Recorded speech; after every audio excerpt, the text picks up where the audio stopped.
जय हिंद प्यारे साथियों। आप सभी जानते हैं कि रेलवे ग्रुप डी की एग्जामिनेशन डेट जारी हो गई। अब इसके बाद तरह तरह की चीजें आपको देखने के लिए मिलेंगी, जैसे कि बहुत बड़ा कंपटीशन होने वाला है। ऐसे समझ लो कि महायुद्ध होने वाला हो जिसमें से शायद किसी का भी सिलेक्शन हो। जबकि आप सभी जानते हैं कि 32,000 प्लस वैकेंसी है और इसके लिए 1 करोड़ टोटल एप्लीकेंट हैं जिन्होंने फॉर्म अप्लाई किया है। अब एग्जामिनेशन में कितने शामिल होंगे कितने नहीं शामिल होंगे वो एक आगे की बात है, लेकिन अगर आप इस भर्ती को लेके सीरियस हैं कि अगर आपको रेलवे ग्रुप डी में एक पोस्ट चाहिए तो इस वीडियो को आप ध्यान से देख लेना। पूरी चीजें आपको क्लियर हो जाएंगी जो कि आपके सिलेक्शन में आपकी काफी मदद करेंगी।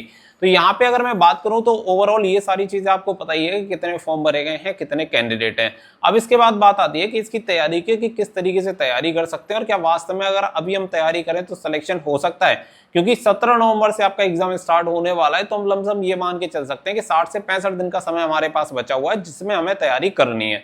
तो देखो, सबसे मेन बात ऐसे समझो कि जिसने बिल्कुल भी शुरुआत ही नहीं करी, जिसने बिल्कुल पढ़ाई नहीं करी, उसके लिए एक अलग सब्जेक्ट हो सकता है। लेकिन अगर आप एक ऐसे कैंडिडेट हैं जो ठीक ठाक लेवल से पढ़ रहे थे और पहले से तैयारी कर रहे थे और जिसकी बेसिक चीजें क्लियर हैं, तो उसको मैं कुछ चीजें बताने वाला हूं जिसे जनरली हर कोई सक्सेसफुल कैंडिडेट यूज करता है। भले ही वो उस चीज से डिनाई करे, लेकिन ऐसा कोई कैंडिडेट नहीं है जो तरीका यूज ना करता हो जो मैं आपको इस वीडियो में बताऊंगा। तो अगर आप इस तरीके को यूज करेंगे तो आप देखेंगे कि आपका स्कोर अभी भले ही कितना भी डाउन आ रहा हो, कुछ ही टाइम में जो आपका स्कोर होगा वो धीमे धीमे बूस्ट होने स्टार्ट कर देगा। तो सारी चीजों को आप ध्यान से समझ लेना। देखो, सबसे पहली बात है कि आप सबसे पहले अपना सिलेबस जो भी आपका रेलवे ग्रुप डी का है ऑफिशियल, उस सिलेबस को अपनी आंखों के सामने चिपका लो। जो भी आपकी स्टडी टेबल है उसके सामने होना चाहिए। आपको ये पता होना चाहिए कि जो टॉपिक आप पढ़ रहे हो वो रेलवे ग्रुप डी में आएगा या नहीं आएगा। क्योंकि बहुत भर्तियों में आप देख लेना, कुछ टॉपिक ऐसे होते हैं जो आते हैं, कुछ टॉपिक ऐसे होते हैं जो नहीं आते हैं। और मैं गारंटी के साथ कह सकता हूं कि आप में से कम 60 से 70% ऐसे बच्चे होंगे जिन्होंने अभी पूरा सिलेबस टॉपिक वाइज देखा ही नहीं होगा। सिलेबस ये नहीं होता कि आपने सब्जेक्ट देख लिया कि जनरल साइंस आएगी, मैथमेटिक्स आएगी, रीजनिंग आएगी, ये सब नहीं देखना होता। टॉपिक वाइज आपको देखना होता है कि जनरल साइंस में वो कौन से टॉपिक पूछेगा, रीजनिंग में हमसे कौन से टॉपिक पूछेगा, करंट अफेयर्स में कौन से पूछेगा, जनरल अवेयरनेस में कौन से पूछेगा। तो ये सभी टॉपिक आपको मतलब पूरा सिलेबस एक बार चेकआउट कर लेना है और उसे ध्यान में रखना है कि ऐसा कोई भी टॉपिक हमें नहीं पढ़ना है जो हमारे सिलेबस में शामिल नहीं है। इससे आपका टाइम और एफर्ट दोनों चीजें बचेंगी। इसके अलावा नंबर 3 चीज आ जाती है कि अपना पीवाईक्यू उठा के देखो कि पीवाईक्यू में आप कितना स्कोर कर रहे हो।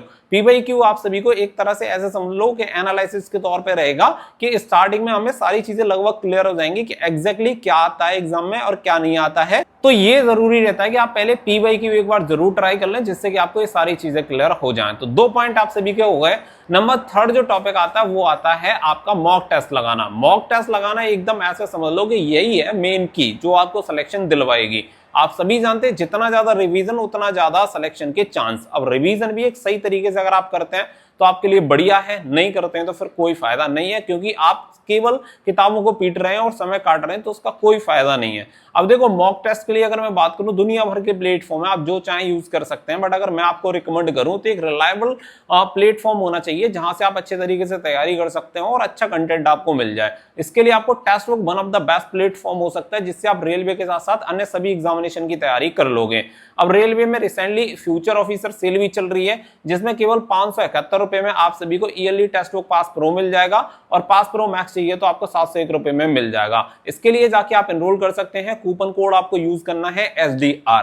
अब इसमें रेलवे ग्रुप डी की अगर मैं बात करूं तो 1000 से ज्यादा मॉक टेस्ट आपको देखने के लिए मिल जाएंगे, जिसमें अगर आपका मान के चलो कि हमारा जनरल साइंस वीक है तो आप जनरल साइंस के मॉक टेस्ट लगाओ। Section wise, topic wise, full length test, ये सभी चीजें आपको मिल जाती है। तो जहां आपको जितना टाइम चाहिए और जो चीज वीक है उस पे काम करो। अब ये कैसे पता चलेगा कि हमारी कौन सी चीज वीक है और कौन सी चीज स्ट्रांग है? तो ये आपको मॉक टेस्ट ही बता देगा। अगर आपको टेस्ट बुक के लिए जाके एनरोल करना है तो इसकी लिंक आपको वीडियो के डिस्क्रिप्शन में दे दिया। कूपन कोड यूज कर लेना SDR, क्योंकि इसके बिना आपको डिस्काउंट मिल नहीं पाएगा।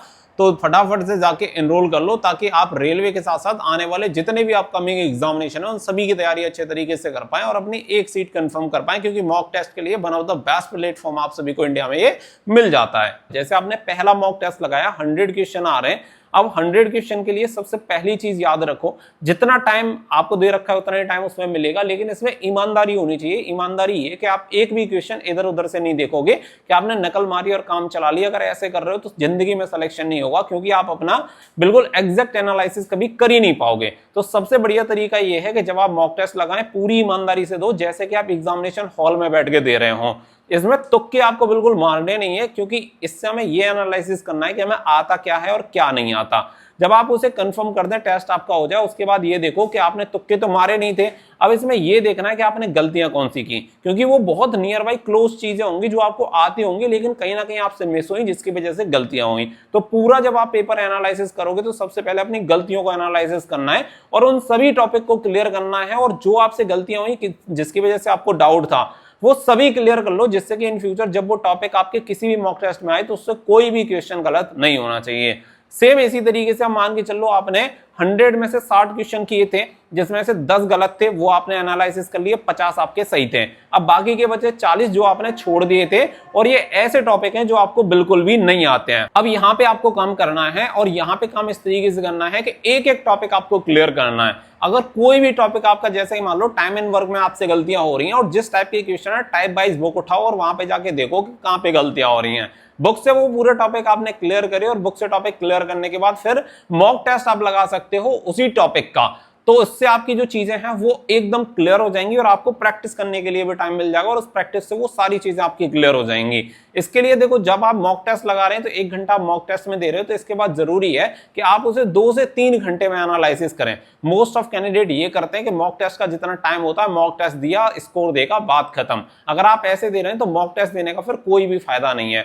मॉक टेस्ट तभी आपका काम करेगा जब आपने मॉक टेस्ट लगाया और उसका पूरा डिटेल एनालिसिस आपने सभी ने किया, और अगर आपने डिटेल एनालिसिस किया तो फिर आपका काम बन जाएगा। एक भी क्वेश्चन आपको मिस इसमें नहीं करना है। और इस तरीके से जब आप चलेंगे तो आप देखेंगे धीमे धीमे करके आपके जो भी वीक पॉइंट थे वो स्ट्रांग होते चलेंगे, और आपका सिलेबस भी कवर होता चलेगा, और आपका स्कोर रेगुलर आपको बूस्ट देखने के लिए मिलेगा कि लगातार आपका स्कोर जो होगा वो इंक्रीज हो रहा होगा। तो ये तरीके आप यूज करो, जहां वीकनेस है वहां उसे आपको स्ट्रांग करना है। याद रखना, सिलेक्शन सिर्फ उन्हीं चीजों की वजह से रुकता है जो हमें आती हैं और हम गलतियां करते हैं। तो जो आती हुई चीज है वहां कभी भी गलती नहीं करनी है। तो जो टॉपिक आपसे गलत हो रहे हैं उसे पूरा खत्म करो, एकदम से निपटा दो, कि उससे रिलेटेड कभी भी कोई भी क्वेश्चन आता है तो वो किसी भी हाल में गलत नहीं होना चाहिए। कोई भी सब्जेक्ट हल्के में नहीं लेना है कि भाई जनरल साइंस छोड़ देते हैं, रीजनिंग छोड़ देते हैं, क्योंकि आप कोई भी एक सब्जेक्ट को इग्नोर करके कभी सिलेक्शन नहीं ले पाओगे। तो सभी सब्जेक्ट को बराबर अहमियत दो और सही ढंग से पढ़ो। अगर आपने 2 महीने भी इस चीज को ट्राई किया तो निश्चित तौर पर आपका सिलेक्शन हो सकता है,